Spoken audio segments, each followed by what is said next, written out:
দেশের স্বার্থ রক্ষা হলে অন্তর্বর্তী সরকারের সময়ে জাপানের সঙ্গে হওয়া প্রতিরক্ষা চুক্তি বহাল থাকবে প্রধানমন্ত্রীর পররাষ্ট্র বিষয়ক উপদেষ্টা হুমায়ুন কবির। দুপুরে পররাষ্ট্রমন্ত্রীর সঙ্গে সৌজন্য সাক্ষাৎ ও বৈঠক করেন জাপানের রাষ্ট্রদূত সাইদা শিনিচি।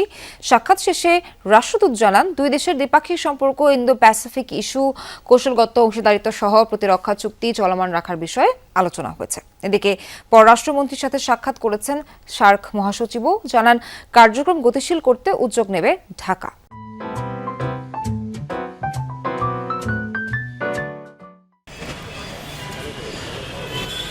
সকালে পররাষ্ট্রমন্ত্রীর সঙ্গে সৌজন্য সাক্ষাৎ করতে মন্ত্রণালয়ে আসেন ঢাকায় নিযুক্ত জাপানের রাষ্ট্রদূত সাইদা শিনিচি। পররাষ্ট্র প্রতিমন্ত্রী শামা ওবায়েদের সাথে সাক্ষাতের পরে রাষ্ট্রদূত সাক্ষাৎ করেন পররাষ্ট্রমন্ত্রীর সঙ্গে। এ সময় দ্বিপাক্ষিক সম্পর্কের বিষয়ে আলোচনা হয়। বৈঠকে আরও উপস্থিত ছিলেন প্রধানমন্ত্রীর শিক্ষা বিষয়ক উপদেষ্টা মাহদি আমিন ও পররাষ্ট্র বিষয়ক উপদেষ্টা হুমায়ুন কবির, পররাষ্ট্র সচিব আসাদ আলম সিয়াম এবং প্রবাসী কল্যাণ ও বৈদেশিক কর্মসংস্থান মন্ত্রণালয়ের জ্যেষ্ঠ সচিব ডক্টর নিয়ামতুল্লাহ ভুইয়া। বৈঠক শেষে জাপানের রাষ্ট্রদূত বলেন, দ্বিপাক্ষিক সম্পর্ক, ইন্দো প্যাসিফিক ইস্যু, কৌশলগত অংশীদারিত্ব, মাতারবাড়ি প্রজেক্ট সহ বিভিন্ন বিষয়ে আলাপ হয়েছে। এছাড়া প্রতিরক্ষা চুক্তি চলমান রাখার বিষয়েও আলোচনা হয়েছে। আমরা প্রতিরক্ষা চুক্তির বিষয়টি তুলে ধরেছি, এটা যেন সঠিকভাবে চলে সে বিষয়ে আলোচনা করেছি। জাপানে দক্ষ বাংলাদেশি কর্মী পাঠানোর ক্ষেত্রে সহায়তা করার বিষয়ে কথা বলেছি আমরা। এছাড়া দ্বিপাক্ষিক সম্পর্ক, ইন্দো প্যাসিফিক ইস্যু, কৌশলগত অংশীদারিত্ব, মাতারবাড়ি প্রকল্প সহ বিভিন্ন বিষয়ে আলাপ হয়েছে সরকারের বিভিন্ন অংশীজনের সাথে।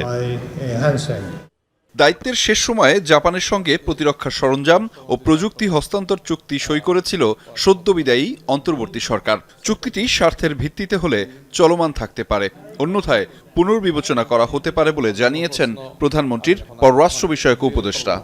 এই মিটিংয়ে ডিফেন্স কর্পোরেশন সম্বন্ধে উনি জাস্ট একটা মেনশন করছেন চুক্তি হয়েছে।